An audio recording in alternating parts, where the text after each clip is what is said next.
some more speed records in this day and age. You need coverage. Coverage? Oh, you mean them little root weevils that crawl around popping off cameras in your face? Those root weevils write history. Many of you know that quote by Jack Nicholson in A Few Good Men. You can't handle the truth. Well, you can, and Event Horizons will give you those truths. So when you're mad as hell and not going to take it anymore from that memorable scene network, you'll know just what to do. We will draw you in and become your news addiction at Event Horizons. Join us Monday through Friday from 10 a.m. to noon Eastern Time at freedomslips.com. Revolution Radio. Our world team members are Dennis Fetcho, John Ilias, David Dunger, Hyla Cass, MD, Melanie Bridgeton, Jim Mars, Paula Harris, John Trallo, Maria Payan, Christopher Husser, DODDS, Jonathan Orchard, and me, your anchor, Dr. Robin Falco. If you decide not to volunteer, it will not be held against you in any way. Sounds dangerous. It is. Very dangerous. Count me in. And that's right here at Revolution Radio, freedomslips.com, where information never sleeps. Enjoy your extra big-ass fries. You didn't give me no fries. I got an empty box. Would you like another extra big-ass fries? I said I didn't get any. Thank you. Your account has been charged. Your balance is 0. Please come back when you can afford to make a purchase. No. I'm sorry you're having trouble. trouble. Come on. My kids are starving.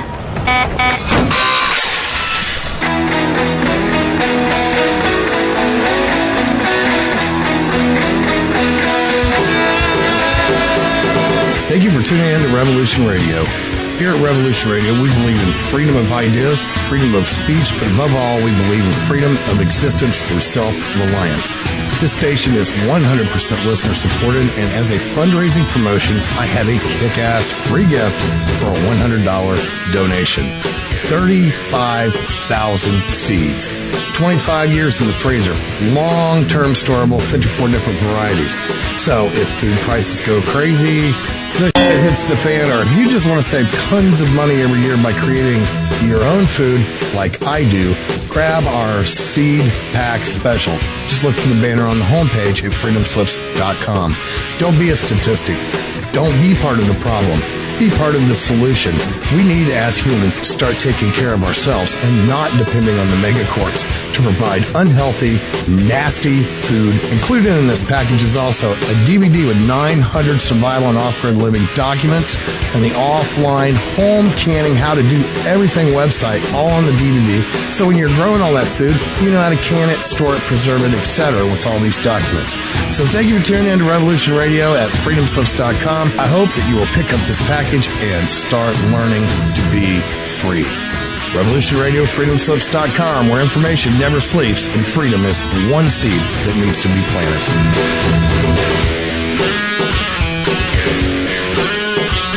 What we do in life, it goes in eternity. Hello, everyone. Hello. I'm your host, Joe Kieran. Welcome to Researchers Radio Live with myself and Dave Stinnett. It's a pleasure to be here with you tonight. For everyone here in the States, happy Memorial Weekend. For everyone else elsewhere, likewise, although you might not recognize the holiday, it's to memorialize all those who have given their all for the free will and the better good of mankind, as I'd like to see it. The internet to myself has definitely opened up my eyes that we are definitely a smaller world these days, and having communication between so many new people and friends and other nations in different all corners of the world, it really makes me open up my eyes, and it brings everything a little more closer to home. So I'm enjoying the weekend. I've been relaxing for the most part. It's the best I know how to do, although my mind might run wild all day long. I try to look like I'm relaxing. Dave, you might have put yourself in a little more comfortable situation to relax. How are things up in the mountains? Yeah, we're broadcasting from the mountain shack tonight. I love it. I love it. First time broadcasting from the Mountain Shack, eh? Pretty much. Man, that's awesome. Yeah, we were discussing earlier because it's very quiet up here tonight. This whole day it's been like quiet. There's like nothing going on. Most everything is closed, so it's nice to get a little stimulation with the show tonight. Right on. It's lately when I find myself in those situations, it's just finding myself in peace and quiet. It's just becoming so hard to do, and it seems so wrong. It feels like what am I missing here? Something's not quite right. It is a commodity, Joe. You know, getting away from all the racket is a must for every human. So I'm having a hard time as time goes on of being able to relax. I used to be able to have no problem at all to just say, okay, I'm going to sit here on the couch and watch this TV show, and I could be there for a couple hours. And now I would just ask you to turn the TV up fast so I could hear it as I run around the house. You see, I was the opposite. I came out of 20 years of corporate wound tighter than a tick. So after that, I was like, that stuff's going to kill you. So you need to back off a little bit. I'm trying, man. I'm trying. It's I really can't help it. When the gears are turning, they're turning. I don't want to throw a stick in there and jam it all up. No, I get like that too. When the motor's running, let it run and exhaust it. Right. It'd be like asking a centipede how he works and how he walks with 100 legs and he'll trip all over himself and fall over. So we got a good show tonight, man. I've been looking forward to it for a few weeks now since we've spoke with Mr. Zimmerman. We have Fritz Zimmerman joining us tonight. He's author of the Nephilim Chronicles, Fallen Angels in the Ohio Valley. A hot topic lately too, Dave. Well, I mean, it's been for a little while now, but increasing. More and more people talking about it. More and more one of my all-time favorites. Finding a lot more corroborating details, this is something you've been big on. This has had an interest in you for a little while. So I'm really glad to have him on board here. I know we have a few people like Mark on Open Canvas Monday night, Studio B with a mad painter. I was just chatting with Mark before the show, and I know he's a fan too. We've spoken about it before, and Dave, we've spoken about Mark too in the times before. We spoke about a lot of the other mounds and structures found out throughout Northern America. Going back to antiquity, obviously pre-Columbian, although it was supposed to be just quite nomadic tribes before Columbus, as we know, as we've all been taught. I say, being a UFO researcher and a biblical text researcher and extra-canonical text researcher, this particular part is central to what we're moving into or we've been moving through. So this has been a particular interest to me. So I look forward to hearing what he's found and come up with. I can't wait to dive in there and pick his brain for a little while. We're gonna give Mr. Fritz Zimmerman a call here in a moment. And while I do, I just want to tell everyone that Tim C was not able to make it tonight. He does say hello to the entire world and galaxy, I suppose. He couldn't make it, but we send our best to him, and we hope he will be with us next week. I'm sure he will. But I just wanted him to know that he's on our mind. And let's see if we could get Mr. Fritz here. There we go. We're going to give him a call right now. Let's see what we can do. All right. All right. We're going to give him a call right now.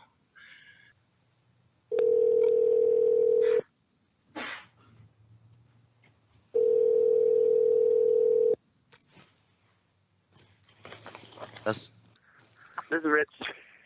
Fritz, how are you? This is Joe. Hi, Joe. How things going, buddy?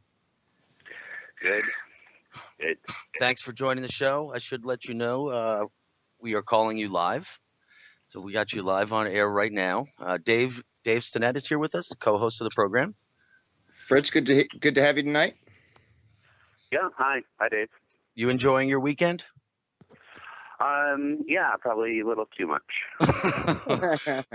I think that's the goal. Isn't that the goal or the plan? I mean, they made it a 3-day weekend for a reason, I believe. Well, mission accomplished. Well, thank you, as Dave said. Thanks for joining us. It's a wonderful topic. It's growing interest, a lot of interest going into it, and a lot of recent releases from scientific communities helping out with corresponding researching evidence. In regards to the Nephilim Chronicles, Fallen Angels in the Ohio Valley, Fritz, can I simply start off by asking what was your inspiration for producing this work? This project actually started out, it was going to be a half-hour documentary on some burial mounds in northeast Indiana, and I didn't know we had anything that old in this area. And in doing the research, I kept coming across giant skeletons. Now, I had one advantage here that most people wouldn't have wherever you're at in the country, but Fort Wayne happens to have the second largest geological library in the country, meaning wherever you're at in America, I've got your county history. And it was in a lot of those county histories where these giant skeletons were chronicled. So something 8,000 to 10,000 books I poured through in a course of about 7 years to find the giants, 13 years overall just to complete the project, but kept finding giant skeletons. So an actual list of the giant skeletons took about 5 years to complete. Finding out who these people were, well, that was a little bit more involved. There are some books out there now about Nephilim and stuff, which really is nothing more than just lists of giants with really no insight to where they came from and who they were and their religion and some of the aspects that really makes all this fascinating. In regards to the, let's say, first of all, 10,000 books is remarkable in itself. You could write a book about going through 8,000 to 10,000 books. Did you have to go through any microfilm? Actually, no. A few different cases I did, but generally the original copies are in the library, up there. So I don't know if you lived in Ross County, Ohio. There's probably township histories, about 3 or 4 of their county histories. So I just had an incredible access to information that no one had gone through. Now, subsequently, some of these are now online, but not all of them. So when I'm finding people printing books that are getting rare documents and they're showing up in their books, pretty assured I know where they came from. Now, Fritz, we get a lot of, through this particular study, we get a lot of newspaper articles from around the country and from the Midwest about excavations in the 20s and 30s, or maybe even the late 1800s, mid 1800s, where they're uncovering these large skeletal bones. But is there a common line between these various archaeological sites where they're finding these things, where we don't have access to these bones because of it? Yeah, some cases they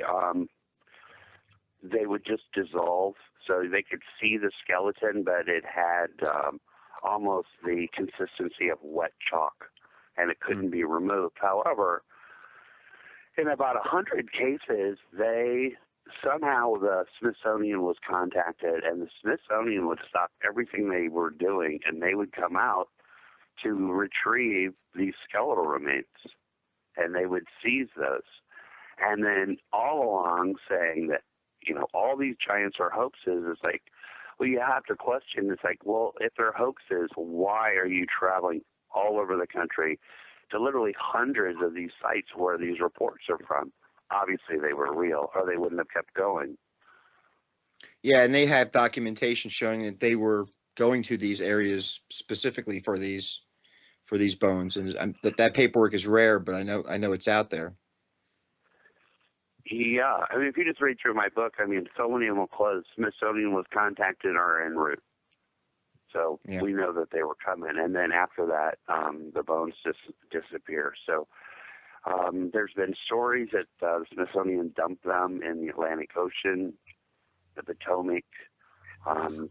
One guy tried to get in. They said it was asbestos filled, that no one could go back there. So, still quite a veil of mystery as far as the Smithsonian goes and what they actually found and why they won't ever release it. It is pretty extraordinary that every time one of these situations appear to be a larger than normal size early American skeleton, that a cover up, if you will, is definitely going on because it's heard of in many different places. Uh, have you heard in your research or in any circles on why this would be happening? Well, it's still happening today, and it's all because of political correctness and a political agenda, which is really frustrating that the actual history isn't history unless it's politically correct. And if it's not politically correct, then the facts need to be bent or denied or covered up to make it politically correct. We find that with something like Kennewick Man, 7,000-year-old, part of a maritime archaic, which of course is what I theorize in the book, is that there were ocean-going people as early as 7,000 BC, not the actually same people that we find in the Ohio Valley with the sacred geometry and numerology and some of the other things we're going to find there. But there were maritime peoples that were coming here that happened to be Caucasian.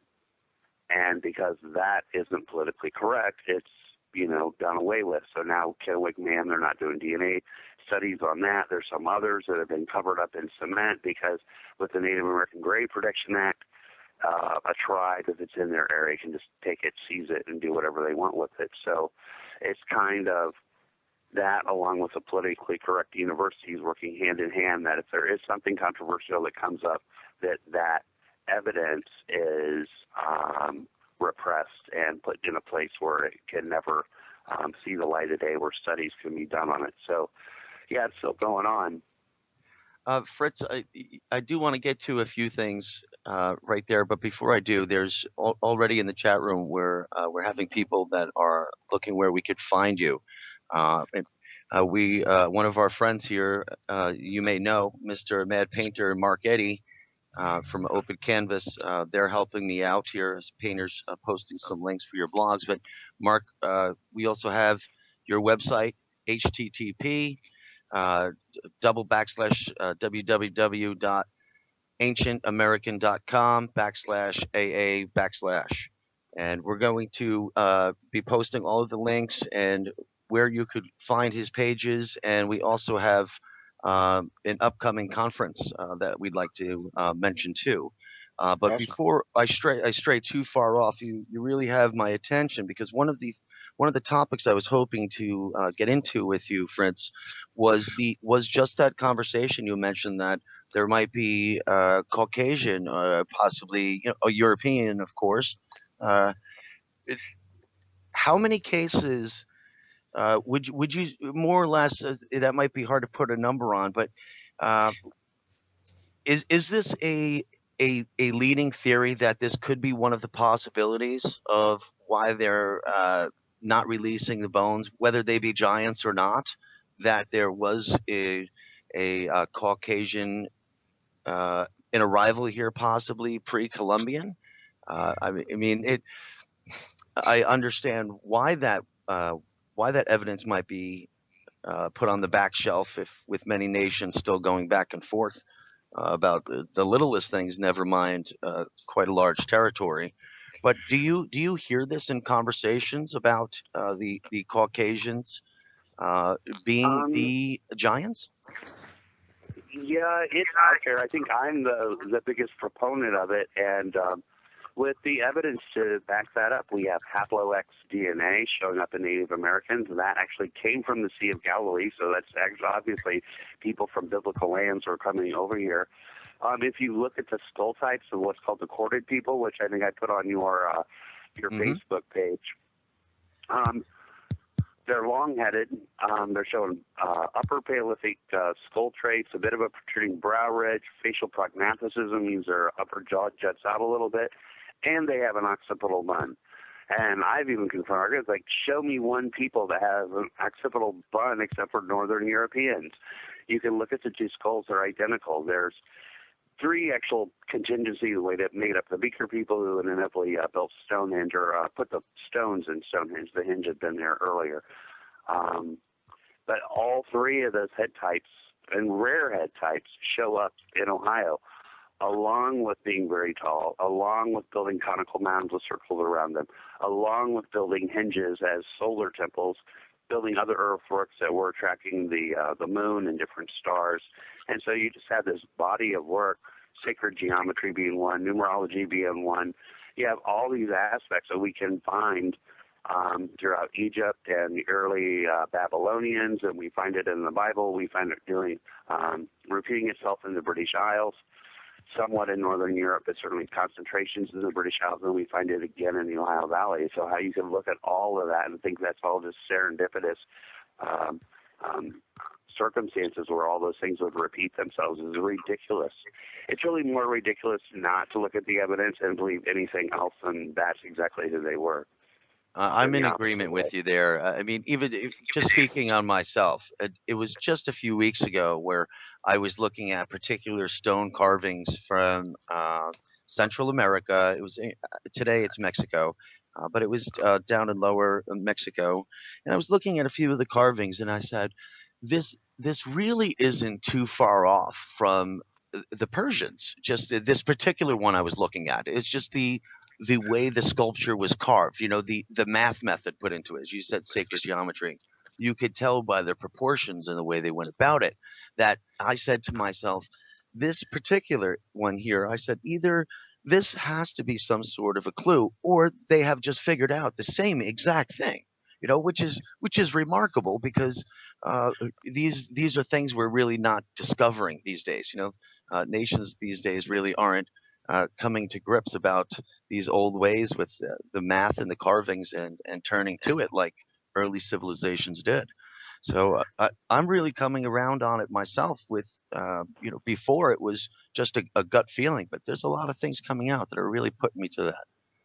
Yeah, the problem is that mankind has already made a decision what has happened, and without processing all the information. So there's tons of information pouring in, but there does seem to be a larger agenda at play because everybody knows that the timeline has got a problem, and the people in the big seats don't want to, give up the pet theories. Well, no, they don't, because archaeologists have careers writing on their theories, and they're not going to change them ever. And then the political agenda, and then universities basically have the press, they have the newspapers, they have television. I always say, if a university called your local television and said that they've decided that the sky is green and not blue, they would report that as true. I do know what you're saying, though, in regards to the scientific end. Once they come to a conclusion, especially if it's put into print, they'll never go back on their word, no matter what evidence you put in front of them. Well, it's funny because I was talking to Robert Schock. He was at my last conference, and I was fortunate to be able to actually sit down and hang out with him and talk about stuff. But I had asked him, how hard did the academia come after you after you published the paper on the Sphinx and water erosion? And it was one of those behind the scenes situations where he was getting pummeled. I mean, it was a good thing he had tenure, because evidently they went after him with some viciousness on it. So that's one of those things that the academics know, that if they come across anything like really paradigm busting and they present it, they're going to get slapped down for it. So. Oh yeah, they're done. Absolutely, they're done. It's an autocorrect, Yeah, it's career suicide if they do it. So they don't do it. And, that's kind of where we're at right now. But I think there's some television shows that maybe in about the next year they're going to be done. I've been contacted by several people about some different networks that are interested. We'll see. I mean, generally that's, with politically incorrect information, sometimes they'll shy away from that. But, the Native Americans have tales of a white race that was here. And not one, but there's 6 different tribes, and they talk about that. You find that in South America with Teotihuacan and Quetzalcoatl, and always talking about that there were some white people that came here that have a lot of knowledge. But that doesn't seem to hold much ground as far as the argument.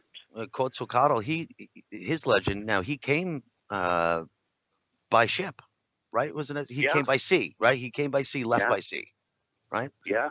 I mean, that's an astonishing tale too, because early civilizations, their gods, rulers, whoever they seek worship to, more often than not, they point straight up in the air. They very seldom say, came by sea, left by sea. Yeah, and brought them knowledge and had whiskers, which of course, wouldn't have been a physical trait that they would have possessed. So sounds like that's who they were describing. But, in one note, I'm not saying that all of the earthworks in the Ohio Valley were built by straight-up Caucasians. They came over here, were probably a relatively small part of the population, but the actual Hopewell, if we associate with a lot of those mounds, I mean, it was a joint effort between Sioux people and these Amorites or Nephilim that came over. And, of course, in Sioux, it was like high degrees of haplo-X in their bloodline. Osage were the tallest Indians in North America, and the Osage actually have a history of them being in the Ohio Valley. That would certainly be indicative that they had mingled with a taller race. George Catlin mentions the Mandan Indians, which we can put down into that area of them having occasions of green eyes and red hair, occasionally blonde hair. So who, brought that DNA mix for that to have occurred? Right. Obviously, at one time there was Northern European people that were here. So there is evidence, just some of it is being recognized and most of it is not. Well, supposedly the Indians were scared of the six-fingered, red-haired giants. And when they stick their hand up and do the howl thing, that was more of a Hollywood shtick stuff. But that part was actually true because they would put their hands up to count fingers to see who was what. But I mean, even if they were giants, they should have probably known off the get-go. But evidently in their mythology, some of these guys were so tall that they could run alongside buffalo, grab buffalo with one hand and rip off a leg and eat it while it was still running. So that's how swift that these beings were that were here. So that is in their mythology. And strong. Yeah, and sometimes it does take a myth like, tale. I mean, it comes across like that. But actually, the largest skeleton that I have on record, which is from Coshocton County, and in their county history, and actually it was like 8 people, and they all signed a document that was witnessing that, in fact, the history they were giving of the skeletons they found was true. And there were 3 over 9 foot. They were like 9'5", 9'6", but 9'5" would be the largest. So whenever I see somebody report anything like 10, 11, 15 foot, I'm usually not on board with anything that would be that large. But about 9, we can get that. It's rare, but I mean there have been historical accounts of them being that large. Well, not, besides speaking on topics of this, it's very rare to speak of a person 9 foot tall in any period. Oh, yeah. So, I mean, it would be remarkable to find, even if it was just 300 years old and found in France. That's 9 foot. That's remarkable. Yeah, and there are a lot of these instances in these county histories. And, county history, I mean, that was a pretty regal book that was going to be distributed in the late 1800s. And so to think it's some fanciful tale with fairy tales in it, I mean, it really was not. I mean, they were really endeavored to get the history right. And a lot of these skeletons were examined by doctors. So they had a clue, and it wasn't some weird animal that they had found. I mean, they knew the human skull and then, what a human skeleton looked like. But, they were the ones that actually gave the data of how large some of these skeletons were. So, now, when just a moment earlier, we were speaking in regards to sacred geometry and the mathematics that there are obvious signs of the European or early divine sacred geometry, if you will. Now, I know you were doing some work in regards to the mathematics in relation between Stonehenge and the Portsmouth, Ohio earthworks. Can you tell us a little bit about the similarities you've come across between the two? Well, the Portsmouth actually is almost identical to Avebury. And Avebury is a henge, and it has these graded sacred vias coming out that looks like a serpent that culminate in a burial mound. And Portsmouth, Ohio is just identical to that. Avebury is the largest henge in England at 1,250 foot diameter. The largest henge in Ohio Valley is at Newark, that's also 1,250. As far as the geometry, it kind of comes down to a square and a circle, which we can trace back to ancient Sumer. Oh yeah. When the square represented the Earth Mother and the circle was, representative of the sun. So somewhat simple. But we find all that symbolism within the Ohio Valley, where we'll have an earthwork that is a circle that's attached to a square. The circle and the square will have equal areas, which in order to do that, you have to know how to square a circle. Oh yeah. We know going back in history that it was the Babylonian Amorites that actually developed complex mathematics of pi and square root. It was all developed by them. So we can attach that to those people, and we can attach that to certainly the mounds and earthworks that are constructed in the Ohio Valley, where they would have had to know pretty complex mathematics to be able to get these circles and squares exact, and had some idea how to survey too over a somewhat long period of time. We have the Hopewell Road that's 60 miles. We have 3 hinge sites in central Indiana that are all aligned to the summer solstice sunset that are about 60 miles different. So there's 2 areas where 60 miles was, they were drawing a plane straight. So, yeah, they did. Now, numerology is gematria, which was actually also developed by the Babylonian Amorites. The Amorites, of course, were the accounted giants in the Bible. And the base numbers of that are 666 for the sun and 1080 for the moon. And now I'm trying to think of the author's name. He wrote a book called New Views Over Atlantis, but was showing how the Great Pyramid of Cheops was, the numerology on that was based on this gematria, where you had 666 that showed up, 1080 that showed up. You also had 555, which is always significant because at times pi, if you stretch it out far enough, all the numbers out, it's 1746 of the sum total of 666 and 1080. So different places, historic places that were using this numerology of gematria and how it shows up in the Middle East, and then somewhat in Britain, but certainly in the Ohio Valley, it's very evident. I know figuring out the mathematics involved to get the equal proportion areas between the circle and the square, that's a very key point in mathematics. It's a game changer. Once you figure that out, it's a very, very key thing. I know they put a lot with Pythagoras, but that's just what's been handed down to us, really. We know it's been much earlier than that. And that is, all great structures, as far as I'm concerned, built all throughout antiquity, follow those same mathematical proportions. And they're usually a remarkable civilization. Yeah, and isn't it odd that you don't know that has never been promoted? It is odd, and I just went over this with my oldest child when she's going through this learning pi right now, and we were going through it together, and I was showing her pi and phi, but more importantly, why she's learning it.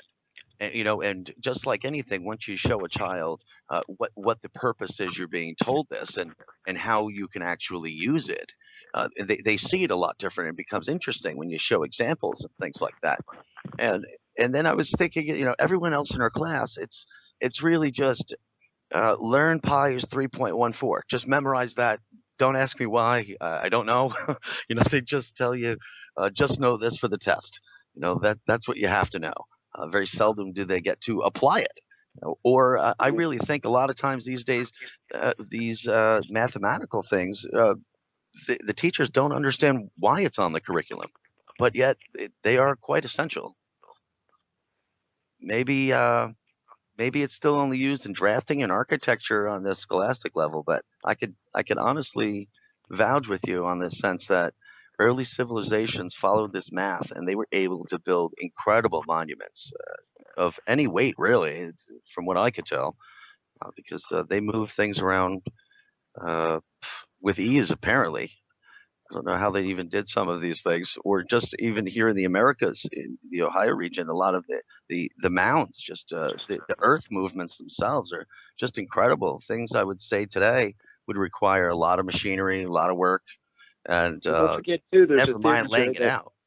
that if these beings are very tall and very strong, that works into their advantage at moving some of this stuff. I have no doubts about it at all. I Yeah, believe, Fritz, you even mentioned earlier the Kennewick man at the top of the show. He's another one that we spoke about on the show months ago, but uh, uh, that site has been covered over with a slab of cement, and soil has been put on top of the cement, and it's now an apple orchard. So it's just, I say to myself, okay, I understand it's an orchard, whether it was before the discovery or not, I don't know. But to say, we're not going to do any tests and to cover the whole site with a slab of cement, that's kind of silly to me on an archaeological level.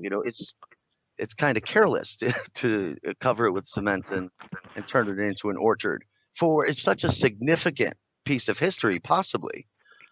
Kennewick man could really answer a lot of questions, and there's a few more like it. Do you think, Fritz? Do you think in your travels, do you see anything coming out of these, or have you found any locations where these can be kept and possible DNA studies to be in the future? No, there's a new photo that just came to light of some of a skeleton they were removing out of Wisconsin, but. No, but I have colleagues like L.A. Marzulli. I mean, he's beaten quite a path out there. He's trying to find something that in some small county they found one, and it's downstairs in the museum basement in a box or something that nobody's just. Yeah, they're out there. We just haven't found them yet. I mean, the government did a pretty good job of scouring the country to get them. So. Yeah. And, there's no new digs going on. Well, you can't say that, but, they certainly weren't digging the amounts that they were at the turn of the last century. So that's for sure. I don't know. Something will come up. I was going to say, Fritz, because L.A. is a friend of mine, so he'll shoot some of this stuff that they're finding on site over to me as they're getting it. And he's gotten lucky to get through some of those private collections because you see the elongated skulls, and they've got the frontal and the occipitals, and there's no seams in those skulls. I mean, there are some pretty good specimens that they're pulling out down there right now. I think it's remarkable that they were able to recover all these finds, these archaeological finds involving these giants. Because if I were to find one today, I would probably be really shocked if, I tell a few people, and then how does it get to the level that a government agency is there? And that's today, never mind 100 years ago. That's the funny thing, I think it's in Watcher 6, where Marzulli and Richard Shaw are out filming. And the guys, they're on this guy's property, and he's like, it's like a miles of graveyards. I mean, there's just bones sticking out everywhere. And they're out there filming, and they're talking, and they're not particularly looking for anything. But like out of nowhere comes a government official, and basically is telling the Juan Carlos that they can't film out here, this, that, and the other. And he's like, "Who are you? You're on my property. You can't say this." So basically, but Richard Shaw told me, he goes later, he came back and told us, he apologized to us or whatever. But it was just kind of bizarre. But but they also had a clip of where. It was like a 1960s expedition out there. It's like the grave of the giants, the graveyard of the giants. But it's all sealed off, and they quit excavations on it. Nobody's allowed to go near it. But Richard Shaw managed to get a really good lens and zoom up on it. So, we do have stuff like that, but there's stuff out there, and it's starting to be revealed. Fritz, we have right nearby my house here, a gentleman I know owns a piece of land, and they found a early American Clovis site.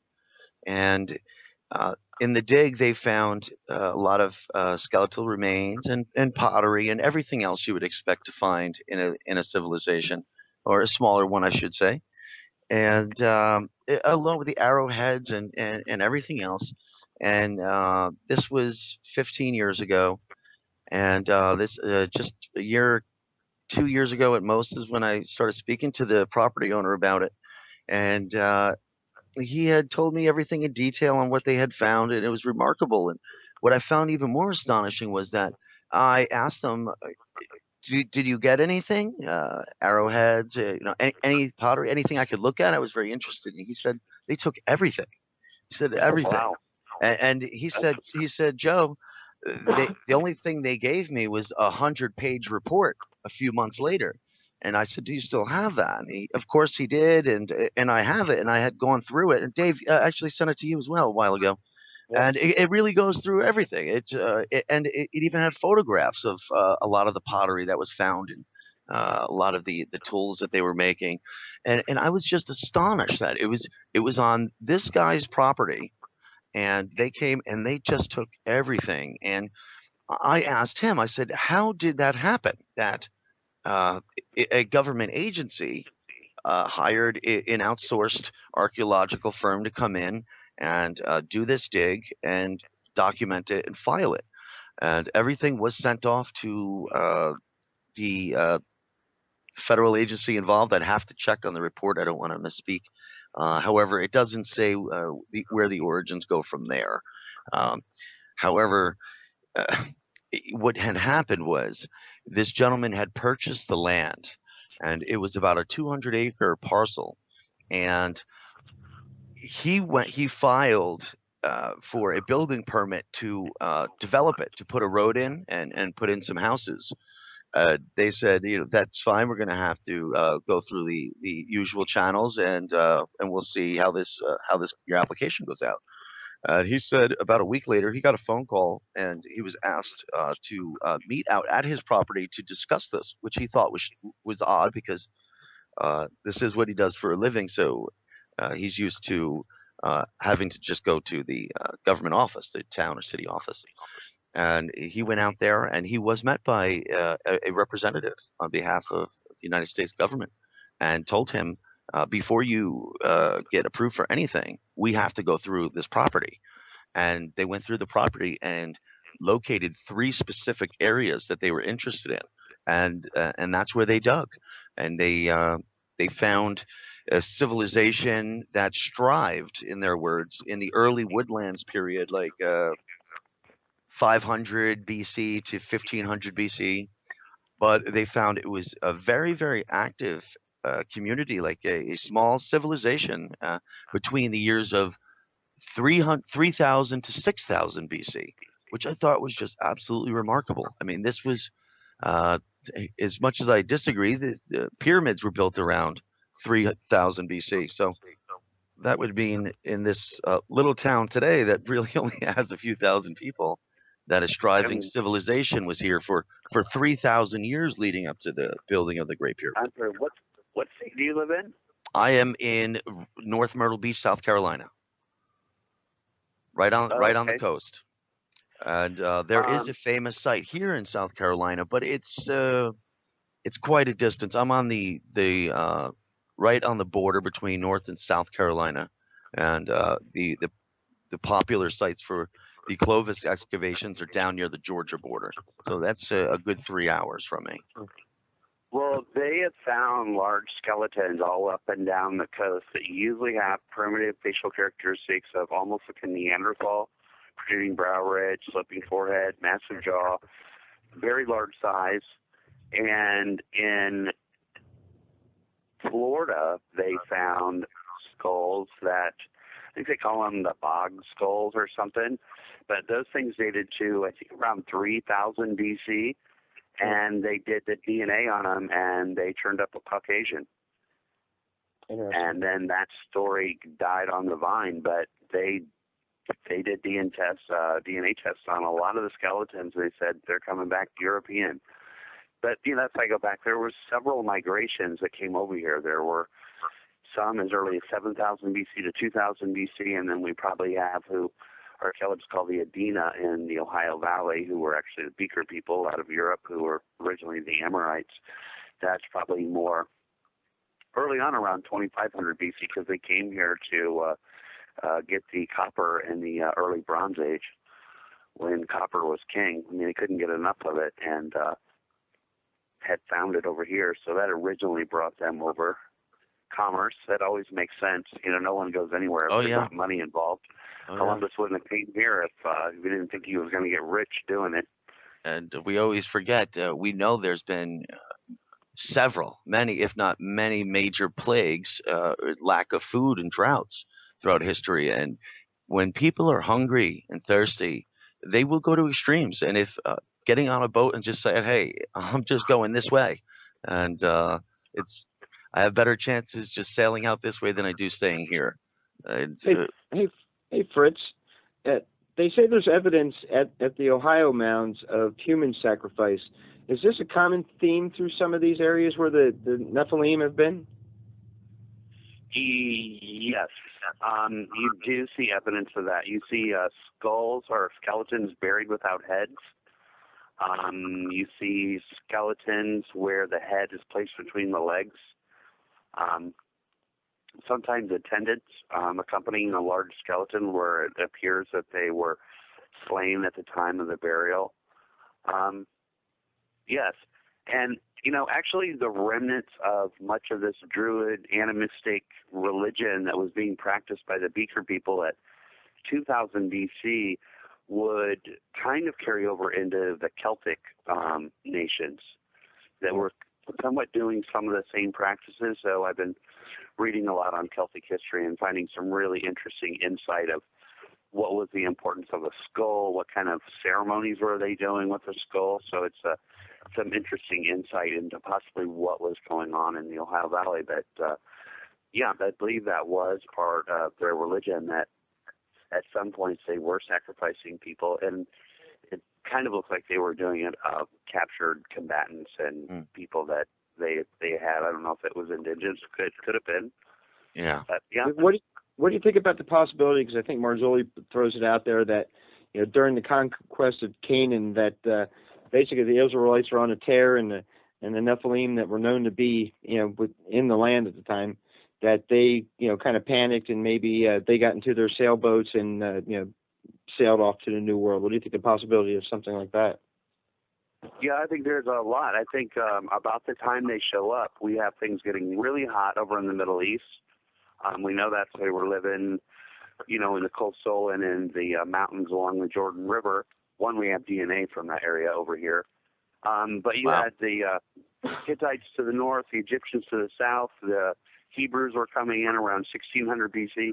They got really hot over there. I think a lot of them either sailed directly here or maybe sojourned in England and Scotland for a while before coming over here. But in England, the British Isles, the Celts around 1500 BC are moving in there, and so that becomes uninhabitable. So there was some historical circumstances that this would have been their last bastion. This is where they were going to inevitably end up. Yeah. And then eventually be absorbed by Native Americans. What? Excuse me? What was that, Dave? So it would be like the Nephilim diaspora. Yeah? Well, yeah. I'm sure it's just I really do feel it's just a matter of time before we get some hard evidence about some hard facts of pre-Columbian exchanges between the known world at the time and the Americas. And most likely, I'm with you, Fritz. It's commerce and trade and raw materials. I mean, that's what people go out and search for. Just a few weeks ago, I was reading in Scientific America that in what is now Hungary, in the lower extreme part of the country there, they were doing excavation, and basically what they found was the town's old rubbish pile, just an old garbage pile, really. And what they had found there, and did carbon-14 testing, which is always, as time goes on, it's more and more less accurate. But more or less, what they had found was it was from the 13th century. The garbage pile is what it was dated to, but it had potatoes in it, and potatoes we're not supposed to have in the New World. And through the study, I also found that some Polynesians must have been to South America, where the potatoes came from, somewhere around the year 800, because they have remnants there in Polynesia going back to that date. But Polynesia has a potato that went extinct several hundred years ago in South America that Polynesia still had much later than that. And it's the only place that we find it is Polynesia and South America. So Polynesia was there, but we already know they were seafarers. Those guys, they must have been strong because they were rowers. They were in basically a canoe, 30 people in there. But there's a lot of conjecture. They made it. The Egyptians and the Mesoamericans traded. I mean, their architectures is very similar. There's a lot of similar motifs, and I know some of the bodies that they tested, some of the mummies they tested came up positive for nicotine and stuff like that, which is only indigenous to North or South America, and to cocaine. America, and cocaine as well. Yeah. They said they could have been contaminated because they would have these parties and people would be smoking and Lord knows what else they'd be doing. But regardless of that, I think some of those tests were fairly valid. So it brings up another question: how are the ancient Egyptians having commerce with the Americas? So it's true. Well, now the Phoenicians were big seafarers, isn't that right? Yeah, the Amorites were kind of the early Phoenicians, and it's kind of a word that's kind of overused historically because they're talking more about an area than the actual people. So later Phoenicians weren't necessarily related entirely to the earlier Phoenicians. But the people on the coast, were seagoing people. These Amorites were seagoing people because they were metal traders, and they were known even in England as that they brought early and Middle Age bronze weapons technology to the British Isles. Look at weapons from the copper culture in the Upper Great Lakes. You have spearheads with ribs. You have like a middle bone going through the middle of the spearhead. They're made with tangs. They use the socket. The socket was a huge development in weapons technology. So all that shows up within their weapons, and they're identical. You can lay out weapons from early Israel and those from the copper culture. They're identical. And somebody brought that technology here. Mm-hmm. I have no doubts about that. Yeah, but archaeologists would make the argument that Neanderthal was able to make its way to Australia 30,000 BC, but then after that, no one could ever figure out how to get on a boat and go somewhere. So it's ridiculous. That people, especially hugging the northern coastlands of doing the Greenland, Iceland hop over, that would have been the route from Europe that you would have taken to get over here. Didn't the World DNA Study show that the American Indians were from Asia? I think there was a recent finding that they shared a gene, if I'm not mistaken. It's something to that effect because they basically, they've got that all mapped out, and the Mormons were saying that the American Indians was the lost tribe of Israel, but it turns out that they have Asian DNA, so that brings up a bunch of questions. But I think even the Chinese ancient archives have records that show that they were here on Americas, long before any Scandinavians or anybody that we have, on record. They do, but the northern tribes, the Sioux, the Ojibwa, they have the most of this haplo-X, which I mentioned earlier, has its roots somewhere around the Dead Sea. So somebody had come over here, and again, archaeologists and DNA studies, they kind of mix the results. Some are coming out with that gene came over here about 4,000 years ago, and then others are saying 30,000 years ago. But if it's 4,000 years ago, then that's direct evidence that these Amorites were coming from those biblical lands and coming into the Ohio Valley and mixing with Native Americans. Yeah, that's great that the DNA studies back up your research. Wow, man, that's huge. Now, I wonder, geographically, Ohio doesn't strike me as an ideal location. And I only say this because I do know that the seasons in Ohio can still be extreme still today. And I know as we go back in time, we're heading towards that last ice age. So I know the farther I go back, the closer the ice is to Ohio. So we're going to have to wait for after the break. Folks, stay with us here at Researchers Radio, freedomslips.com. We'll be back in just a few minutes.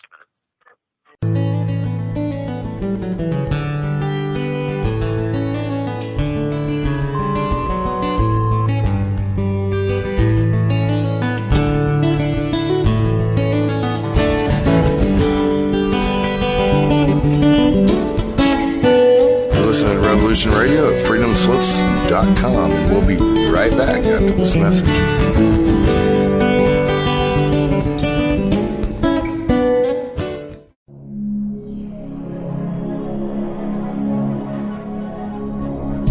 Ladies and gentlemen, can I please have your attention? I've just been handed an urgent news story, and I need all of you to stop what you're doing and listen. Hey folks, you got the Nighthawk here. Do you have a favorite host? Well, imagine if you will having all the broadcast shows from 2013 to listen to anytime you want. Awesome deal, huh? Anyway, so stop by freedomslips.com and order the entire 2013 library of your favorite host for just $30. Not only do you help with the station funding to keep us on the air, you also help the host because they get half of the net on every order. Also, we have Revolution Radio's all-time favorite shows all on one disc. The details are really broad, so you'll have to visit the website and go look at the details yourself. It's, again, www.freedomslips.com/season2013.htm. And get your favorites. First come, first serve, 7 to 21 days for delivery. Thank you. This is Revolution Radio, freedomslips.com, where information never sleeps, including me. Later. We've got to stop them! They're going to kill us all!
Welcome back, everyone, to Researchers Radio Live here on freedomslips.com. Myself and Dave Stinnett, we are privileged to be welcomed by Mr. Fritz Zimmerman. And before we return to Mr. Zimmerman, I would like to remind everyone that we are the world's largest listener-supported radio station. And what I would ask you to do, very kindly, if you could make your way to freedomslips.com, and I would encourage you and everyone out there to get into the chat room where you can meet a lot of very interesting intellectual people and many great conversations pertaining to two programs running simultaneously, both between Studio A and Studio B. I believe we might even be up to 80 different programs by now on freedomslips.com. You could also look through the schedule. You'll find a lot of shows pertaining to pretty much any topic of interest you might be desiring. And you can interact in the chat room as well and pose questions to the shows live while it's happening. And I am encouraging everyone to do this right now. If you could also, while you're in there, on the home page, you'll see a little donation button. I also please ask kindly if you could make a donation there, whatever it may be. It doesn't have to be that large, folks. There's a lot of people listening to freedomslips.com. If everyone, you enjoy your programs, I like to say and do, even throwing $1 in, if you enjoy a particular program you like, it really goes a long way. The station's growing. It's reaching larger platforms, and and we would like to continue this growth. And I'm very grateful that the platform freedomslips.com provides myself, and I would really like it to grow and encourage a little more efforts if we can. Hawk at the station, Nighthawk, the owner of the station, is making his way out very shortly to the Bundy Ranch in Nevada. We were able to get a lot of help from our listeners and other hosts here at the station and get a lot of needed supplies that they need out there. And Hawk is getting himself situated and setting up a quasi-electrical facility where these guys, if they're pulled out of the electrical grid, they could, whether it be solar or any other means, get them some electricity out there and a lot of other products and supplies that they need. Without further ado, I'd like to bring Mr. Zimmerman back in. And Fritz, I really want to thank you for coming on the program again.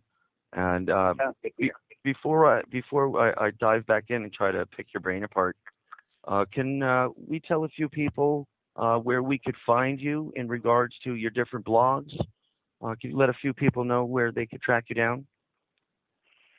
Yeah, I have a Facebook page for the Nephilim Chronicles that I use and post different things that I found and giant skeletons and just kind of the current research that I'm doing on my blog posts. I have a blogger blog. I have giant human skeletons is one of my blogs. I have the Nephilim is another one of my blogs. So a lot of times if you just type in giant skeletons Ohio or something like sacred geometry, that would find me because I'm one of the few people talking about it. So a lot of that information out there I've got cornered. So once you get interested in the topic, I'm pretty easy to find. Of course, I don't put everything on the web. I don't believe in that. That's why I wrote the book. So if it spurs your interest a little bit, I'll have all the answers in there in Nephilim Chronicles, Fallen Angels in the Ohio Valley. And I also would like to mention we have coming up July 12th in Fort Wayne at the Downtown Hilton, the Ancient American Con that you'll be speaking at, right? Yes, I will be. And yeah, if any Indiana viewers, I'll be doing a free talk from 9 until 10 just about burial mounds in Indiana and earthworks and kind of some of the topics of how they're related to the sacred geometry, et cetera, and the ancient origins. So most people don't think of Indiana. You think of Ohio of having, all the earthworks, but Indiana still has, I also have Nephilim Chronicles, a travel guide to the ancient ruins in the Ohio Valley. And if you're going to Ohio and buy another guide for every mounds or earthworks that you see, you will pass by two. I have 222 sites photographed, history of the site, and directions on how to get there. Now, it's interesting. You're right. Indiana is not the first or second that I would think of. However, that area, it's really that region because it's also odd to me. I know this is going back very, very far, but this is also the same area. They harvest awesome fossils from this area. There's some of the finest fossils we have of early dinosaurs come out of this whole area right there between Ohio and Indiana. I guess a number of years ago, great number of years ago, it was very tropic-like apparently. Tropical, there was a sea that had lapped up. God, you're talking about continental drifts, or you're talking about millions of years ago. Yes. But yeah, the limestone deposits that you associate with Indiana University, I forget what the movie is, Breaking Away, back years ago they did that. And the limestone that you see on a lot of buildings comes from down there. Of course, limestone is created by seas, millions of years of being underwater. So, yeah, that's through there. Indiana's kind of flat in the northern part, but when you get into east central Indiana, it begins to get real rolling and real hilly, and that's really where the mound area starts. So around Muncie and north of Indianapolis. But one of the best hinge sites in America is at Mound State Park. So that is well worth seeing, and how that was laid out. And that's where, I like to encourage people to get my books, because you could go to a site like that and see a ring of earth with a 8-foot ditch going around it, or to know everything that means and know about animism, the sacred geometry, knowing the landscape and why did they build here and things to look at in the landscape that would have made this sacred ground and just the layout. And so to make your visit so much more worthwhile is to really know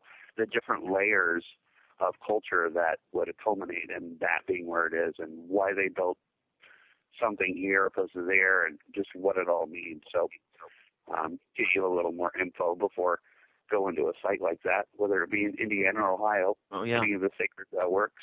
Now, you have my full attention with the sacred geometry. I'm a big fan of it. I appreciate it a great deal. I mostly appreciate it in the sense historically that when I'm able to recognize certain civilizations that had used it. Now, I also see a lot of civilizations that figured out this geometry, or whether it was they figured it out on their own, or as legend goes, it was given to us and passed on, as either or. A lot of these civilizations that figured it out also had a good understanding of, some might say, a circle of life. It was often represented by a serpent, a snake, sometimes a snake swallowing its own tail. And then we have, in Indiana, in that region, we have the serpent mound as well. And that's a quite astonishing feat in itself, just the whole way that is set up architecturally on the side of that hill with the snake. I don't even know if it's argued much anymore, but it looks like it's consuming an egg. I know I know when it was really coming about, a lot of people really didn't want it to be what it was. A lot of people really didn't want to admit that there was a large snake winding its way down this hill, it's a really cool hill too. They picked it wasn't an easy thing to do at all. The only thing that really differs from a lot of early civilizations, in my opinion, was that in fact that it was made of dirt. This is something we see a lot in North America, where it's quite often all we really see are stone remnants elsewhere. But it's quite an astonishing feat and quite a peculiar area, in my opinion. Do you see? Is there any connection with the research in regards to Serpent Mound and that area with the Nephilim and the giants? Yes, well, it has a counterpart in Scotland, and what's interesting is the numerology behind it. One, it's 1,320 feet, or 660 times 2. 660 is the circumference of the hinge at Mound State Park, another one in Athens, another one in Cambridge City, Indiana. It's about 4 or 5 earthworks. That is 210 times pi, which gives you the 260 at Newark. That earthwork, the circle is 1050. That's 210 times 5.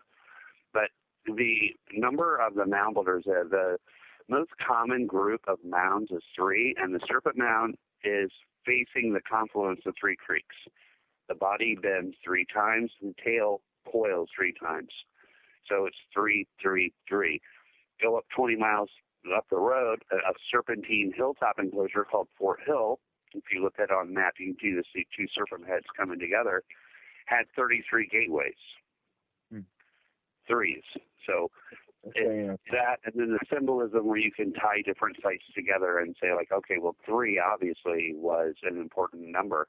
Whether you want to argue they were using the foot, I would argue that, and the Ohio Epigraphic Society would agree with me on that that they were using a common foot, which is an ancient way to measure. It goes way back. It's the Amorites supposed to be Hercules' foot. There is a Greek Olympic foot that's identical to our common foot. Okay. It's called the Olympic foot. But there's just no way you would have these earthworks that are all going to line up as 1,080 feet, 660, 666, 555, if they weren't. I mean, what are the odds of that happening? What are the odds of something being 666 feet, that is a sun temple, being 1080 and a square, which is an earth mother, symbolism, and the number goes along with it. And there's somewhat of a clue to sacred geometry in this numerology in Genesis 11:1. It says, now the whole world had one language, and what they're talking about is numerology and sacred geometry.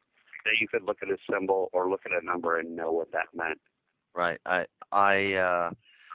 I'm really glad you said that, in the sense that I'm a big, firm believer that once you understand symbol recognition, that it's much more difficult to use words. I understand that when they are able to distinguish by a lot of characters and symbols, that it has a much more profound effect. It's instantly recognized. And they all knew it. There's no doubt about that. Just like they knew the importance of the number 3, like you're saying. It's, but to go to the Bible on this, we're also told that relating to the number 666 is supposed to be quite taboo. It is, but 666 happened 3 times in the Bible. Everyone's familiar with Revelations, but in one instance they're talking about Solomon. They're bringing him gifts, and somebody brings him 666 talons of gold. And if you look at the name Solomon, Sol is Latin for sun, Am is Hindi for sun, An is Egyptian for sun. I mean, his name means sun, sun, sun. And O is the 15th letter in the alphabet. So I've always thought that was an anagram of 15, 15, 15, which could actually be 1 plus 5, 1 plus 5, 1 plus 5. That the name Solomon is an anagram for 666. Wow. I have not been through that connection at all. I'm not shocked. I mean, I was just having this conversation yesterday in regards to Hermes Trismegistus, and the conversation that was taking place was they were trying to let me know that the Trismegistus meant that he's great, the great, the greatest great, and that was 3. And I was trying to explain that he was trying to show 3 was everything, and so he was great at 3s. Just literally, his name is the great 3s. He's everything was 3s. He lived 300 years and 30 days, and everything is 3s. Everything is 3s, and I'm not shocked. 3, 4, 5. These were huge numbers, as we know. And it all goes back to the circle and the square and the area. It's I mean, and Leonardo da Vinci even drew his write-up of the Vitruvian Man with the squared circle showing the human proportion in relation to this math. And a great deal of people would tell you that this was news to him. He discovered this, but this was so old by the time he came across it. So old. He was more or less writing down how things used to be, more or less than a discovery, because that same math it exists on Egyptian papyrus going back to 2000 BC. And you already mentioned many early civilizations long before Pythagoras, and he was like 600 BC. But there's even Philo in Alexandria. Was a well-known dude between Christians and the Jewish communities alike. He was well-liked and a great author, and he was a keeper of the Library of Alexandria. And he wrote basically his own Bible per se, where he put it all down in how, in his opinion, Pythagoras was Moses. And he takes it down through there, and he describes how this same line gave us Alexander the Great, that there was no difference, that these were the teachers. And it's a quite astonishing volume of work, and it's an incredibly large volume of work he did on this topic. And he did this in about the year 30 AD. And like I said, he was well known for his scholarly leads, and he was still working at the library before 700,000 texts were burnt. So he had access to a lot of good stuff. You get books like the book of Isaiah, and a lot of literary people think that that's like one of the literary masterpieces, just how all the prose and how everything, like, for somebody of that time frame to be able to write like this is very odd. And that's placed at about 2500 BC. So you're talking that there were people who had certain knowledge. Yeah, and as we're told, that they weren't supposed to. We think it's just aesthetically correct when we see the Parthenon and other buildings like this. But as long as they stuck to that math, they could build anything as big as you want, as long as you follow the math. Whether it be a cathedral, a dome, it didn't matter. And Dave, as we discussed in recent programs, this was also the rebirth of cathedrals we saw in the 12th and 13th centuries in Western Europe, when this old math was coming out of Constantinople. And this was when they started building all these Gothic cathedrals. And it didn't matter how big you wanted it, as long as you had enough gold to pay for it. The math would allow it. I mean, Brunelleschi built the Duomo in Florence. He built that dome, which is gigantic, and he built that thing without any scaffolding or supports for it. And they said there's no way something that big could stand, and he said, "Oh, I don't even have to build any scaffolding." And, it's kind of embellished, because the truth is to build scaffolding for that, you would need more trees than in all of Florence and Tuscany. So he kind of had to do it, but more essentially, it wasn't out of having no trees to do it. It was all done on paper, and the math was proved long before he even got into it, because there was the same as today. There was like a bidding war where everyone submitted their plans, and he obviously went to the right guy, because that thing's still standing real strong today, and it's a remarkable job. Interesting mathematical nuances within the mounds and the earthworks. Many of the gateways are 33 feet. 33 is the square root of 1080. Of course, 1080 is the Earth's mother.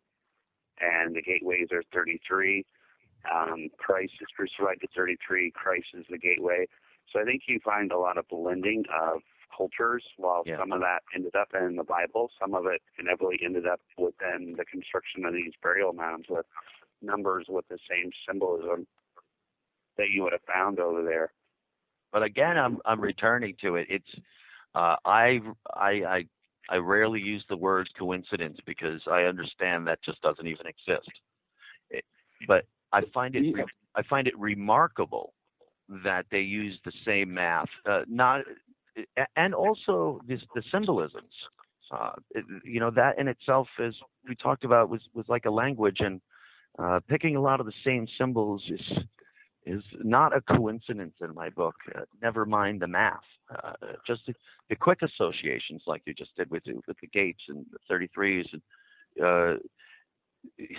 these are not numbers they had to choose. You could go with a lot of derivatives of 3. They say with the 33s, especially in biblical lore, because especially when you're talking about the fallen angels, it was a third of the host that came down, which is 33.333. That's their number. So you get these guys who come across some of these earth things, and they come across these type of equations. They have a tendency to equate them with these beings of sorts. Yeah. Well, I know we have 33-degree Masons, and without even getting into that, I just know from sacred geometry that involving the Platonic solids, the 5 Platonic shapes, that all 5 Platonic shapes come from the dodecahedron. And in order for me to draw a dodecahedron, I would first need my compass, and I would also need to draw 33 circles. So I know if I draw 33 circles, I can get any which shape, supposedly, anything that has been created or will be created will come from within this shape. So 33 is very important there. You look at these ancient civilizations when math was first being derived by these Amorites, and now they're able to explain their world mathematically. And there's answers there. And the importance of how that would have been incorporated within religions. And they would have put math in there to For the symbolism, I don't think everyone knows that. You know, people, like we talked about Revelations just a second ago, and if you look at the numerology behind that, you know, there's 144,000 people that will be saved. And the numerology of 6 times 6 times 6 is the number 216.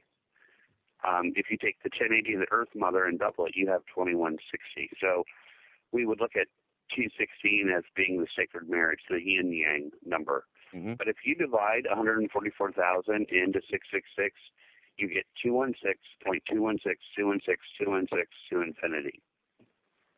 That's not by chance. No. Yeah, but the biblical text states that that's 144,000 divided by 12 of the 12 tribes, because those will be the consecrated priests that will be coming out of that part of time history. Right. But numerologically, the Amorites had a base 12 number system, which we still find today. You find it on the measuring foot, you find it on your clocks, you find it in your calendars. Yep. When you see something like 12 tribes, 12 months, you know, there was a lot of that religion or that culture bleeding into the early Hebrews when they were writing the Bible. And 12 times 12 is 144. I know we're talking 144,000, but 12 is very important. Yeah. But now, again, numbers matching up, and he's saying, like, all right, that's not by chance. They knew that. Obviously, they knew that. It all just went together nicely. It did. And we were able to get a lot of excellent structures out of it. Stone ones, obviously, the ones I get to still see today from antiquity. But I think a lot of progress is coming out in a lot of people's research associating math. It's really coming out. A lot of people, we're starting to see it from every ancient civilization, and even to a lot more modern times than we think, that this math is the case. And I mean, I happen to know personally, one of great pleasures I take is with Renaissance art, and I've been working with someone for quite some time on this here. Now, this is 500 years ago, and these people are using sacred geometry in a very strong manner, very definitive. I mean, every single piece in it is, and this literally is what separated the Renaissance painters from anyone else at that time. You know, this is when proportion came correct. You know, this is, you know, coming out of the Dark Ages, Middle Ages, if you will. The painters were still good. They were the techniques were still right, but things weren't quite in proper proportion. You know, things were maybe they didn't have a good perspective where they weren't able to do vanishing points in their work yet. But the math was strong, and to them it was part of life. Like the art was literally a representation, as a tool to follow, if you will. They used the same exact math, and you know, you use it in life, you use it in your arts, and that's how it was. And you know, yeah, a lot of that's been lost over the years. I mean, you'd be surprised when, and we ask a Christian, it's like, why does that church window look the way it does? They don't know. And that church window is actually half of a Vesica Pisca, or half of a Jesus fish. It is. And it's supposed to represent the soul ascending to heaven. And in John, when they catch 153 fish, that is related to that, because the length to height ratio of the Vesica Pisca, or the Jesus fish, which is actually two circles coming together, is 153 to 245. So that 153, a fish that they caught, is a direct reference to a mathematical result. And some of it's in there. And the Jesus fish is, certainly more of a Pythagorean fish, but it's math. Actually, the Egyptian pyramids were based off of the Vesica Pisca to get the angle. Yeah, it's two circles coming together. Yeah, I understand that completely. That's the part of history with the pyramid that kind of drives me crazy, because the Book of Enoch is ancient. How ancient, we're not really sure, but I think it'll probably fit within your 4000 BC timeline. But in his time, he talks about the Great Monument at the border and in the midst of Egypt, and we know it's the Great Pyramid. So the text allude to the fact that they may have been built in his time, but there were still people pre-Egyptian who the good money's on that built those things. So this type of math was around then. So even that math is ancient. So who possessed that at that time? I mean, it's a tough one because even we have the math proportions in Bibles, very profound, 3.5 by 1.5 by 1.5, like cubits for the Ark and for the Ark of the Covenant, for Noah's Ark.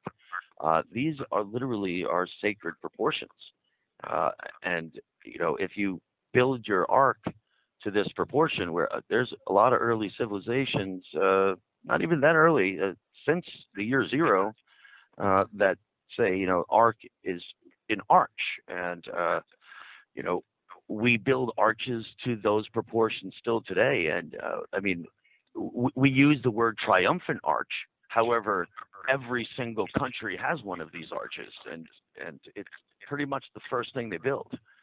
I hate saying it. It blows my mind, but North Korea has built a triumphant arch, and that's not the shocker. The shocker to me was that they also put a duplicate of the Rocky statue from Philadelphia. You know what I'm talking about? So when I was shown this picture, I say, well, instantly I want to say it's Philadelphia, but it turns out that this arch was in North Korea, which is I'm still stumped with why Rocky was there, but it's pretty cool.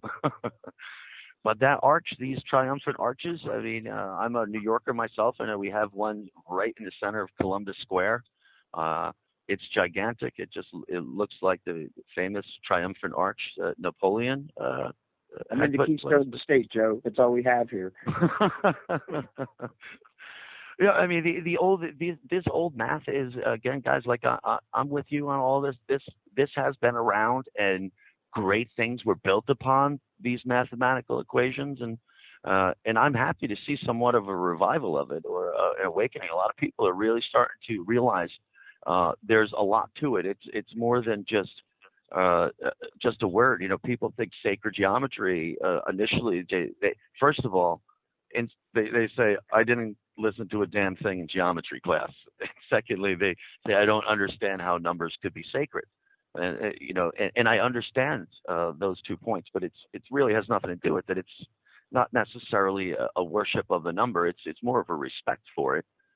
We all know if you build an arch to those proportions, chances are it's still standing today. And you see a lot of ruins from many early civilizations where they are just that. They are in ruin. However, the arches are still there. And that's pretty amazing. That's the way it goes. Like circus in Rome, that's 2,000 years old, and that place is absolutely in shambles, except for the one arch that really mimics a rainbow. But as we were talking about the Vesica Pisces, and in relation to the arch, is a lot of people don't understand is in Alexandria, Virginia. Well, actually, it's in Washington, D.C., but where the Washington Monument is, that obelisk, if you look at that obelisk from the sky looking straight down at it, that obelisk is actually standing in the center of a Vesica Pisces. So as if it were the eye. And there's no coincidence. We built a massive arch, what we call it the Gateway to the West. There's no coincidence there where we have that arch, and why people in the early days, the explorers heading out west, went absolutely bonkers when they found the Arches National Park out there. They didn't know what to do with themselves. So I think Washington Monument is 555 feet high. Yep. 6,660 inches. The Masons were on the same numerological codex called Gematria as these giants were. Yep. The Capitol building sits on lot 666. I was last time I was speaking about the Vesica Piscis and its relation to how it's still used today and how masters have used it for years through the medieval times, through Renaissance, and whether people prefer to acknowledge it or not. Our secret societies, such as Freemasonry, go by the same thing. But if you want a good example of what a Vesica Piscis is, just look at your, if you might have a credit card known as a MasterCard. Their logo is literally the same thing, and and of course, it is by design. If you follow this math, you would be clever enough to do such a thing. Same people, same buildings. I understand Freemasons are not a popular group, and I understand it. However, the people who built this country initially, from after the American Revolution, these people were following those map designs for their proportions and their city layouts, where cities were. There's no coincidence, folks, that if you draw a line from Augusta, Maine to Augusta, Georgia, on that very same line, you will get all original 13 colonies, original capitals. These were all put there for a reason. And the Washington Monument is exactly halfway between those two towns, not by coincidence either. These numbers have been used for a long time because you could build correct with them, and it's usually aesthetically pleasing to the eye. The same math is used with a human, where your hands and your feet and your face are all these proportions, where if you have on your finger, you have 3 bones in your finger, your first 2 bones are equal to the third bone, and likewise of the arm and the feet and the face. These proportions are making a strong comeback, and I'm grateful to see it, because unfortunately a lot has been lost.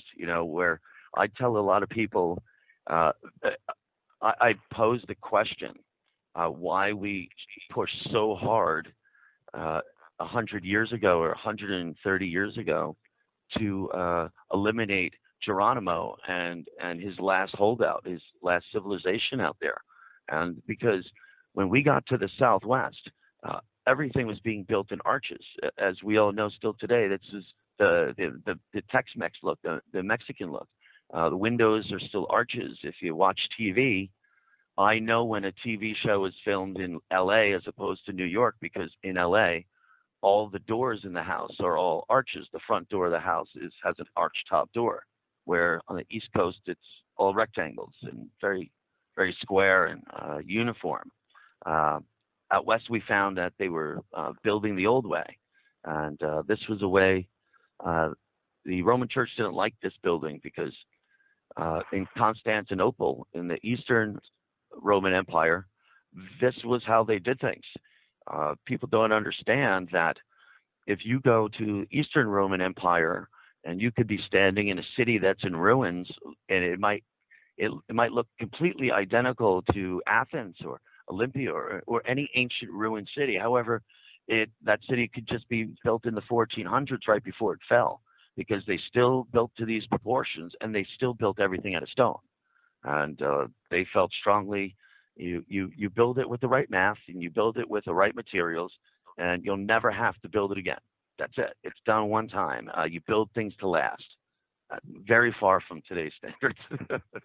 Everything's made in Taiwan, and it's all very temporary. It's all disposable today. However, the math won't lie, and I live my life with complete recognition of the math. I understand it. I see it in nature everywhere. I point it out to my kids, and my kids likewise do the same to me, and it's quite astonishing. It's amazing once you can recognize these things, these math proportions and these symbols. I really try to tell people it's really like turning a light switch on completely. It's a huge, giant difference, and I understand it. And and I really hope it makes a comeback in the sense of understanding. It's nothing to fear. You don't have to worship any numbers, people at home. It's just if you want to know what this math is, look how any flower grows. Look at any tree. Anything that has been created will follow this math. I wish I could just give finer examples. However, it's really just everywhere, and it needs to be recognized as far as I'm concerned. And you, like I said, people, you might not be big fans of Freemasonry, and I'm not particularly interested in what their interests are. However, I could honestly tell you that if you want to know if they've been keeping any secrets, it's because they had to start their secret societies because they understood that everything that you find created will follow this math. We still do it today.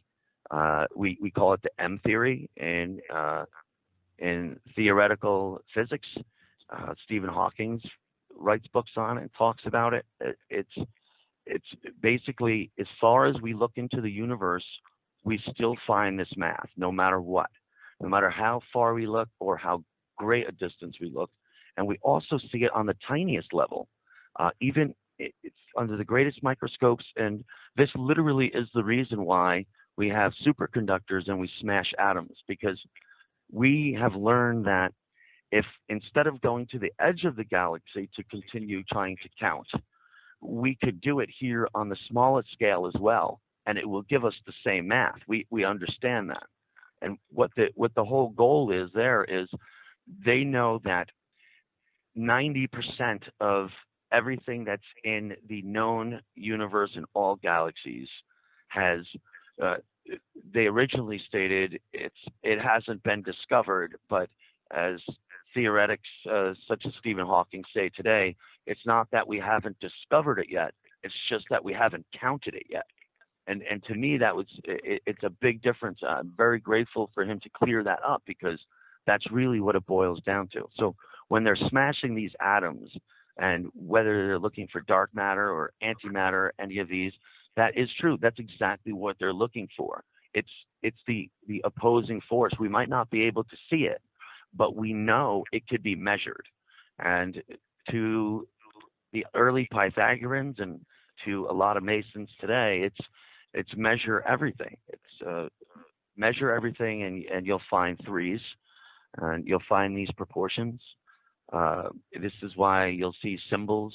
People at home, like for instance, a fern plant. You might see the symbol of a fern being that the whole shape of a branch of a fern is made up of, let's say, 50 little pieces, but each one of those little pieces is the shape of the whole entire branch. It's the Mandelbrot theory. It's just everything could be taken down in any scale or built up in any scale. Likewise, just as we were talking about with building, as long as you stick to the math, you won't go wrong. So you have to have faith in that math. It will not be wrong on you. That's actually the interesting thing with the smallest indivisible unit is 10 to the minus 33. At that point, it loses all locality. It becomes everywhere. So when people start wrapping their head around what those type of numbers actually mean, I mean, the whole movie The Matrix was off the holographic universe theory that they're actually testing now, because the numbers, it's all numbers, and something seems to be up. So right, and it's what a lot of people, they get scared when they hear the universe is written in mathematics. It is, but the good thing is you really don't have to do any math equations. A long time ago, they broke it down into the simplest equations. Like we have the Fibonacci sequence, which 144 is in, 12 times 12. Or long ago, the program was written. So. Yeah. These with the law of the threes, it was real simple for them in the early days to build anything with the threes or figure anything out, because if you take a number like, let's just say 648, if you add that up, that's 18. Does 3 go into 18? Yes, 16 times. So you know that number is broken down by 3. So as long as they stick with the number 3, they're good. You can figure out if something can be divided by 3 in an instant. Just add up the number you're trying to divide it by. If it's 1068, just add 1 plus 0 plus 6 plus 8, and if 3 goes into that, you're good. It works, and it turns out it works universally in the great distances. And Galileo was on this, and Bruno was doing this. And, pretty much any scientist during the Inquisition was on this. Excuse me, Jim. Hey, Fritz, I was wondering, did you have any contact with Steve Quayle at all? Because he's come up with some interesting giant research. A little bit. I glanced at his work. I didn't necessarily agree with much of it, but yeah, I'm familiar with it. Fritz, we're heading to the end of the show here. I just want to let everyone know Fritz is a real trooper because I was only borrowing him for an hour and I got him for everything it's worth. Thanks for your time, Fritz. I'm really grateful that you joined us with this program. It's a topic we really enjoy and we've been trying to get to for some time now. Okay, appreciate it being on. I really appreciate it, and we'll definitely get all your links out there, and I'll be in touch with you, Fritz. Okay, appreciate it. Thank you very much. Enjoy the rest of your holiday. Thank you. Thanks, Fritz. Did I lose you, Dave? No. Well, that was fantastic. We got to speak on the phylum, which has been burning us up for a little while now. You know, you mentioned, I like your story, Dave, how the early biblical story says that there was the giants running alongside the buffalo, and yeah, I mean that's Native American, that's North American. Oh, is that where that story originates from? The story actually originates it's from Buffalo Bill Cody's, Wild Bill Cody's autobiography, and they were camped out west somewheres, and the Indians had come up to him and his group had, you know, a doctor with it and, you know, all the stuff money could buy back then, I guess. And they brought these great big bones, and they said these were from people that used to roam this land, and they were so big and swift that they could run alongside a buffalo, snatch one up in one arm, you know, rip off its leg and eat it while continuing to run. And the surgeon, evidently, that was with Wild Bill Cody, verified that they were human bones. So, you know, Wild Bill threw that in as a little tidbit for everybody, but evidently that's what they told him. You know, that would have been a guy who would know. I'd rather hear it from him than a guy in New York at the time. You know? Well, you know, like I was saying at the beginning of the program, there's tons of newspaper articles all over the place. And, you know, you get a lot of, you know, the cynics and skeptics say, well, you know, newspapers are having newspaper wars, and they do stuff like that in order to, you know, increase, you know, distribution, this, that, and the other. But, I mean, you have guys like Lincoln who were talking about the giants roaming by Niagara, or, you know, all that other stuff. So you have American presidents referencing some sort of known knowledge that, you know, giants had been running in this land once upon a time. Well, you know, I'm a big fan of my early master Albert Dürer, which I've been wrapped in for some time now. But Dave, I've told you before, we spoke that, you know, he was a pretty serious dude, as most guys were back then. They really weren't writing many things down just for the hell of it. Everything cost good money. Paper was made by hand, and people don't realize that, Joe. They weren't writing for fun. They were writing to make sure that, you know. Well, life was serious. You know, life was serious, and they took it serious, or you didn't last long. That's really what it boiled down to. But he wrote when he took one excursion, and he was in the Netherlands, and this was when the ships returned to Europe, and they returned with Aztec gold and a lot of the treasures, and he specifically went there to see this upon request because he was a master of the arts. His father was a master goldsmith in artists alike, quite established. And he became Albert Dürer became a master goldsmith himself probably by the time he was 12. He just had a very sharp talent for the arts. And so he knew gold, and he knew the designs, and he obviously knew art. And so he went to take a look at this stuff. He writes very clearly that it's by far the most profound thing he had ever seen. And he was blown away on the statues that came back and the gold discs of the sun.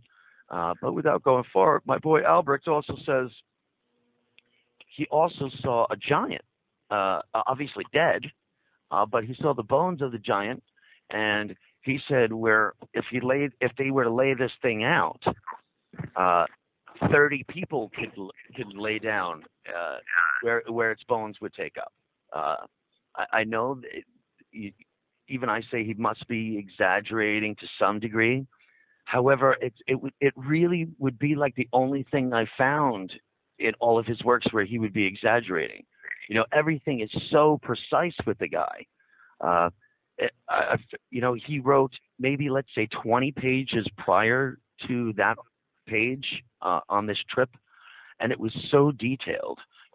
Walked for 2 hours, had to go through a gate here. I also realized there was an amazing amount of tolls that dude had to go through, because he was okay at this gate, had to pay 2 Florentine coins, 2 of these, and he documents everything, just so detailed. And to just get onto that topic, it's really like, where the hell did this come from? Well, it's smoke, it's fire thing. I mean, there's so much of it all over through every culture's history that, to deny it is retarded. But the fact of the matter is that we're getting very little archaeology to back it up. I mean, you get some of these biblical accounts where they're saying, these giants are as tall as the cedar of Lebanon. Well, those grow pretty tall.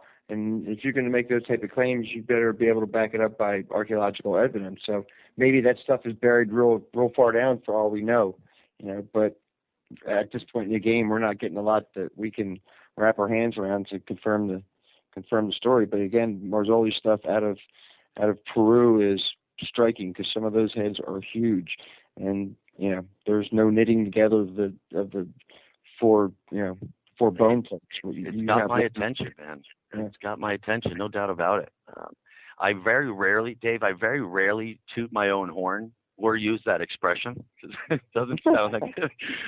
However, we and myself spoke a good deal on sacred geometry today, and since I'm throwing in my main man Albert Dürer, I'm the one who cracked the egg, saying Albrecht was using the sacred geometry, and therefore we're able to recover a lot of these symbols for the Dürer cipher.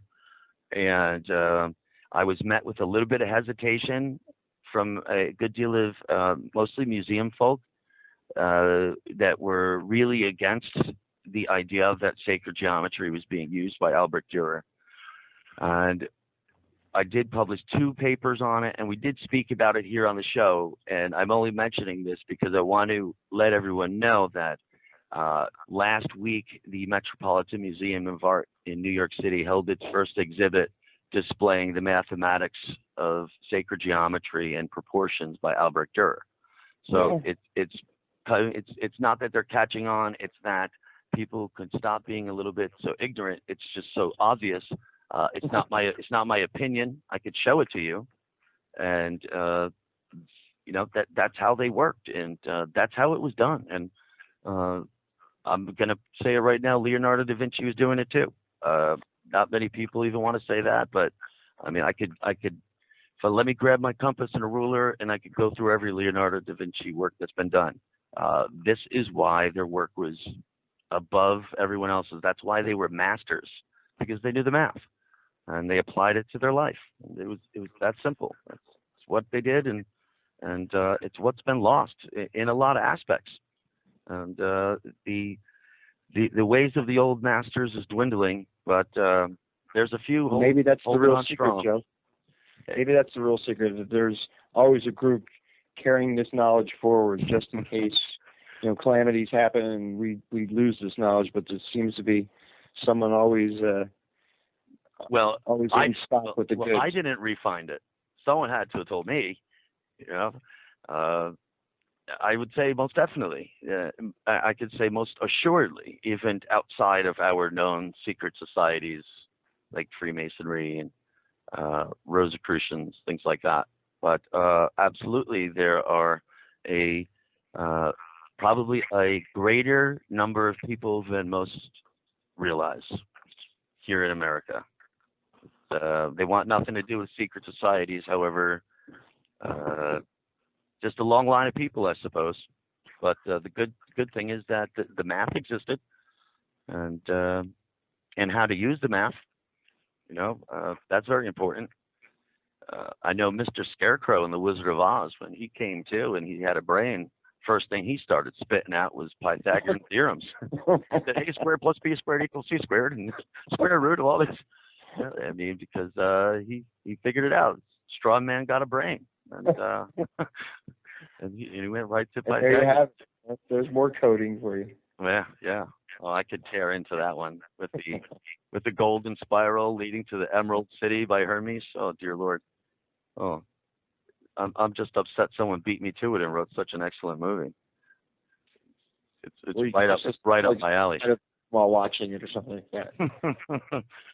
Well, I know people have spoken about The Wizard of Oz already.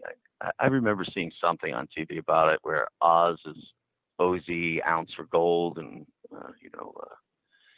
the Wicked Witch of the East and the West, and we even had Robert Sullivan on, and he was talking about it a little bit too. But these ways have been lost a little bit, but it's coming back. I mean, it's been lost, but I mean, I saw it a great deal growing up in New York. I mean, in all of our old bridges, you could look like it's the Brooklyn Bridge. It's just two standing arches, for God's sake, it's just two big arches connected by a span. And again, although they built the Brooklyn Bridge in the 1880s, 20 years before there were any cars, it was, hey, you want a bridge that big? I'll build it as big as you want. All right, folks, thank you. From Dave and myself, I had an excellent time. I hope everyone did too. And next week we have another fantastic program. And please stay tuned here at Studio B for Alchemical Connections, an excellent program. I know I'll be there. And Dave, I'll see you next week, my man. You will. Thank you. Everyone have a great night. Take care.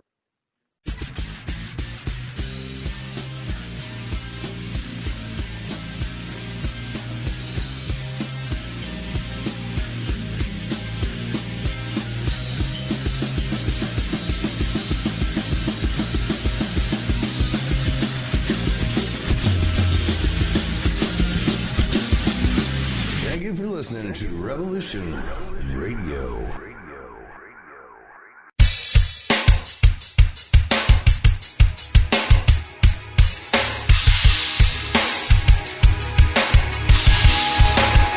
Enter into a world unseen on Raven Star's Witching Hour. You will encounter eclectic topics from the realm of spirit brought into our matrix of truth.